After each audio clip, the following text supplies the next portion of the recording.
네, 주안의 만나 10월 11일 금요일 묵상을 함께 나오도록 하겠습니다. 오늘 말씀은 열왕기하 22장 1절에서 20절까지의 말씀으로요. 요시야의 개혁이라고 하는 제목으로 함께 묵상을 나오도록 하겠습니다. 오늘 본문에서는 하나님 보시기에 정직하게 행한 요시야의 개혁에 대해서 말씀을 하고 있습니다. 우리가 므낫세와 아몬과 같은 그 왕들에 대한 내용들을 보게 되면 마음이 쉽지 않지요. 오히려 막 힘이 듭니다. 야, 어떻게 저렇게 될 수 있을까? 나는 저렇게 하지 말아야지 라고 하는 마음들이 우리 마음 가운데 이게 들게 됩니다.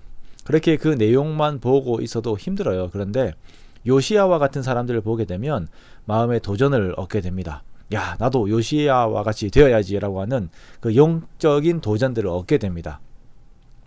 우리가 한 번 주어진 인생의 삶이 정말 히스기야와 요시야와 같이 다른 그 믿음의 사람들에게 좋은 본이 되는 그런 복된 삶들이 되시기를 주님의 이름으로 축원합니다.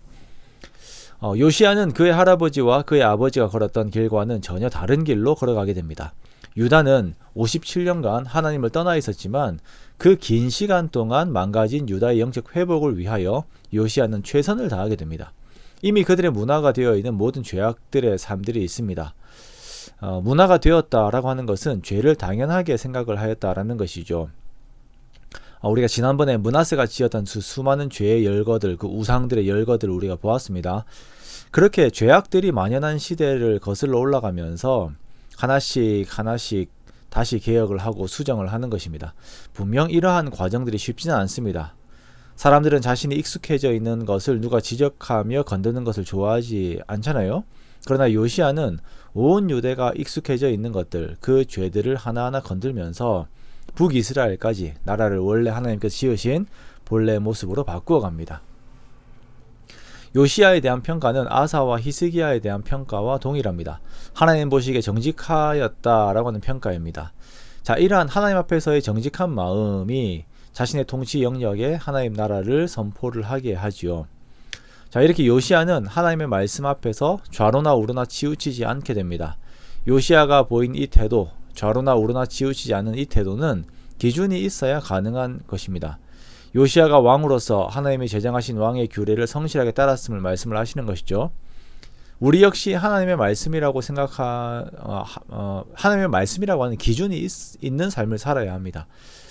내 생각대로 선택하고 내 생각대로 결정하는 것이 아니에요. 항상 기준에 하나님의 말씀이 있어야 합니다. 그리고 그 말씀에 나를 맞추는 것, 이것이 하나님 앞에 정직한 자의 삶의 태도입니다. 요시야는 성전 보수의 작업을 하였습니다. 요시야의 첫 개혁의 대상은 성전이었습니다. 성전에서 거두어진 은을 성전 수리에 사용을 하도록 하게 합니다. 그 은을 따로 회개하도록 하지 않아요. 무슨 말이냐면 이 사업에 함께 하는 자들이 진실하게 사역을 감당하기 때문에 이것을 따로 감찰할 필요가 없었다라는 것입니다. 참으로 아름다운 일이죠. 하나님 안에서 함께 사역을 하면서 한 마음으로 하나님을 향하고 있다 보니까 서로를 진실하게 믿는 것입니다. 아주 이상적인 모습이 나타나고 있는 것이죠. 그런데 자, 이 사역 중에 뜻밖의 일이 하나가 일어나게 되는데요. 성전을 수리하던 중에 율법서가 나타나게 된 것입니다. 자, 이 일이 왕에게 보고가 되게 되고 서기관 사반이 왕 앞에서 이 율법서를 읽는데 요시야가 듣고 자신의 옷을 찢습니다. 그동안 하나님을 향한다라고는 하였지만 구체적인 율법서가 없어진 상황이었어요. 므낫세와 아몬의 시대가 얼마나 암흑의 시대였는지를 알 수 있는 대목입니다. 그래서 백성들이 기준이 없이 살고 하나님을 위하여 산다고 하지만 어렴풋이 구전과 같은 말씀으로 살아가는 것이에요. 그런데 율법서가 발견이 되고 그 말씀이 선포가 되니까 요시야가 자신의 옷을 찢는 것입니다. 왜요? 하나님의 말씀의 빛이 비추어지니까 자신들의 죄악들이 그대로 드러나게 되는 것입니다. 거룩하신 하나님이 나타나시니까 자신의 그 괜찮다고 생각되었던 그 삶들이 얼마나 더럽고 추한 삶이었는지, 기준 미달의 삶이었는지 그대로 드러나게 되는 것입니다. 그래서 요시야는 그 슬픔과 아픔의 감정으로 자신의 옷을 찢는 것이에요.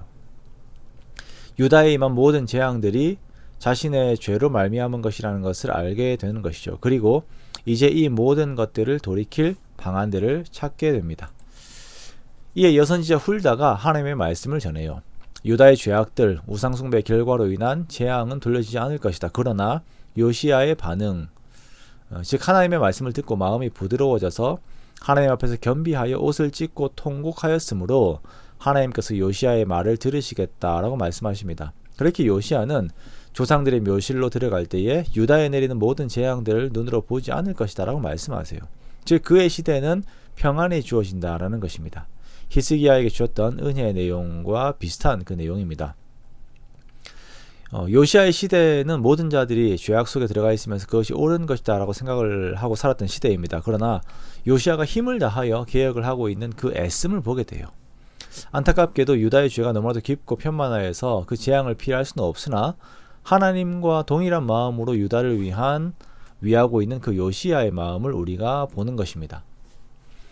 우리가 한 시대를 살아가면서 이렇게 하나님의 마음에 합한 자의 삶을 사는 우리가 되기를 원합니다.